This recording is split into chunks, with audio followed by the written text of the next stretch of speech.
ಬಂಟ್ವಾಳ ತಾಲೂಕಿನ ಪಂಜಿಕಲ್ಲು ಗ್ರಾಮದ ಮುಕ್ಕುಡದಲ್ಲಿ ಭಾರೀ ಮಳೆಯಿಂದ ಬುಧವಾರ ಸಂಜೆ ಹೆನ್ರಿ ಕಾರ್ಲೋ ಅವರ ಮನೆಯ ಬಳಿ ಭೂಕುಸಿತ ಉಂಟಾಗಿತ್ತು. ಇದರಿಂದ ಶೆಡ್ನಲ್ಲಿ ಉಳಿದುಕೊಂಡು ರಬ್ಬರ್ ತೋಟಗಳಲ್ಲಿ ಕೆಲಸ ಮಾಡುತ್ತಿದ್ದ 5 ಪೈಕಿ 4 ಗುಡ್ಡ ಜರಿದು ಶೆಡ್ನೊಳಗೆ ಸಿಲುಕಿಕೊಂಡಿದ್ದರು. ಅದರಲ್ಲಿ 3 ಮೃತಪಟ್ಟಿದ್ದು, ಈ ಸ್ಥಳಕ್ಕೆ ಮಾಜಿ ಸಚಿವ ರಮಾನಾಥ್ ರೈ ಭೇಟಿ ನೀಡಿ ಸೂಕ್ತ ಪರಿಹಾರ ನೀಡಬೇಕೆಂದು ಜಿಲ್ಲಾಧಿಕಾರಿಗಳಿಗೆ ಕರೆಯ ಮೂಲಕ ಸೂಚನೆ ನೀಡಿದ್ದಾರೆ.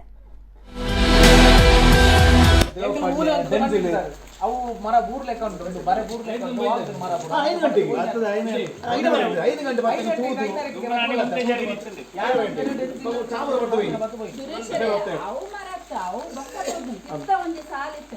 ಅವು ಯಾಣ್ಣ ನಿಕ್ಲ ಪಂಡಿದ್ದೆ ನಡುಟು ನೀರು ಬರುವುದು. ಈ ಕಡಪಾಯ ಬಂದ ರೈತ ಕಡಪಾಯ ಐದು ಪಂಡಿದ್ದೆ ಯಾನ್ ಕಡ ಐದು ಬಂದ ಬೋರ್ಡ್ ಬಂದ ಪಾಟದ ನಿಕ್ಕುದರ ಎತ್ತು ತರದಾಗನ ಬಕ್ಕ ಏನು ಮಾಡ್ತಿದ್ದೇನೆ ಬಿಎ ಕೋರ್ಡಿನೇಷನ್ ಪಂತೆ ವೈದ್ಯರು ಬಕ್ಕ ನಿಕ್ಕುಲ